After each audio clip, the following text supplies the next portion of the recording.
नमस्कार। आज की कहानी है कलयुगी पति भक्ति।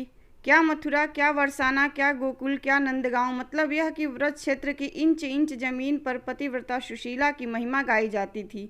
लोग कहते कि अगर साक्षात पतिव्रता नारी के दर्शन करना चाहते हो तो देवी सुशीला के दर्शन करो। थी भी यही बात। सुशीला की जिंदगी का हर पल अपने पति के लिए था। पति के दर्शन किए बिना वह जल न पीती। एक बार वह अपनी एक सहेली के यहाँ गई। सहेली का पति कहीं परदेश गया हुआ था, लेकिन खाने के लिए सहेली ने नाना प्रकार के स्वादिष्ट व्यंजन पकाए थे। सुशीला यह देखकर हक्की बक्की रह गई। वह तो पति की अनुपस्थिति में एक बूंद तक ग्रहण करने की बात न सोच सकती थी, इसलिए उससे न रहा गया। वह बोली, बहन, तुम कैसे स्त्री हो? तुम्हारे पति तो परदेश में हैं और तुमने अपने लिए इतनी तरह के व्यंजन पकाए हैं। भला एक पतिव्रता के लिए यह सब शोभा देता है? सच्ची पतिव्रता तो वह है जो पति को देखे बिना जल तक न पिए। सुशीला की सहेली बड़े मुंहफट स्वभाव की थी, दिल की भी वह बड़ी साफ थी। बोली, बहन सुशीला, यह सब ढकोसलेबाजी मुझसे नहीं चलती।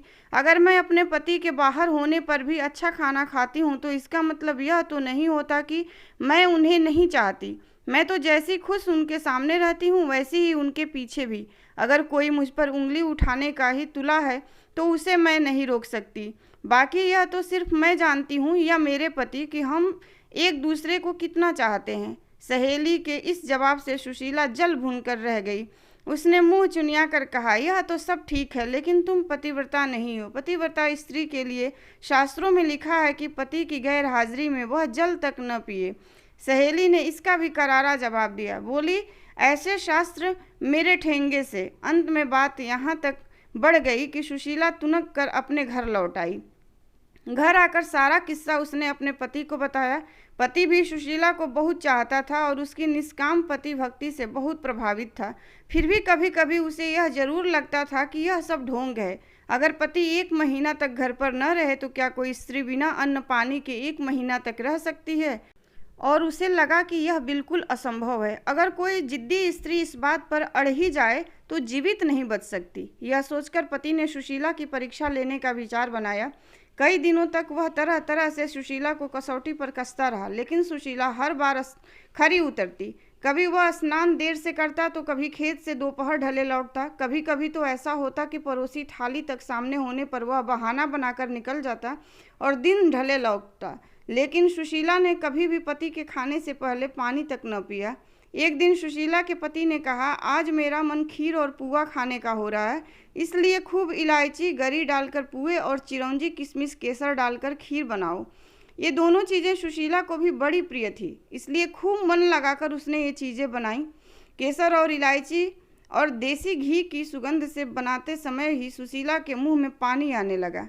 चीज़ें बना चुकने के बाद सुशीला ने अपने पति से झटपट स्नान कर लेने को कहा, लेकिन पति तो उस दिन धैर्य की परीक्षा लेनी थी, इसलिए काफ़ी देर तक वह ढील ढाले रहा और टालता रहा।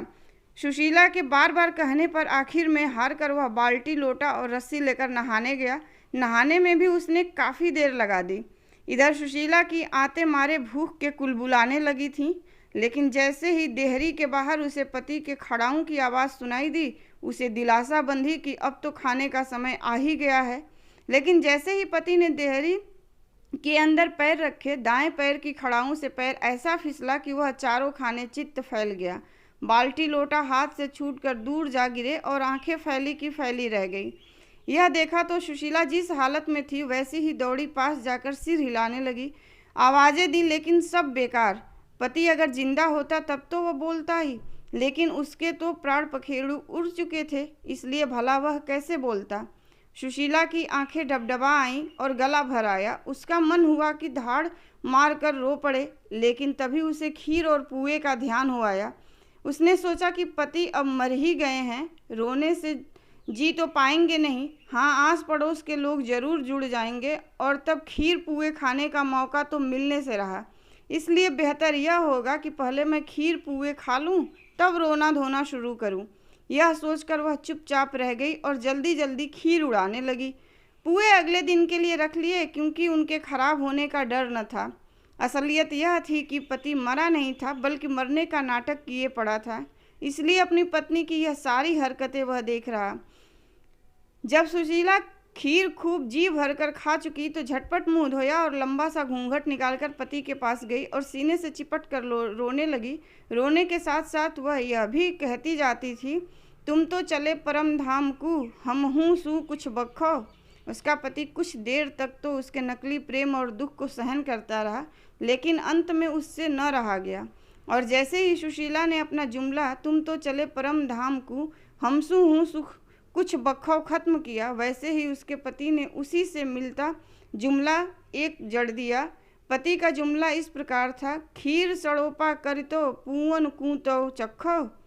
अब तो सुशीला की ऐसी हालत हो गई कि काटो तो खून तक न निकले। उसे क्या पता था कि उसका पति नाटक किए पड़ा है और उसकी परीक्षा ले रहा है। मन ही मन वह रह रहकर अपने आप को कोसती रही कि यह क्या किया, क्यों न जबान पर काबू रखकर बुद्धि से काम लिया। और उसके बाद फिर कभी किसी ने सुशीला के मुंह से अपने पतिव्रत धर्म की तारीफ नहीं सुनी। पहले जैसी डिंगे हाँकना अब सुशीला ने बंद कर दिया था।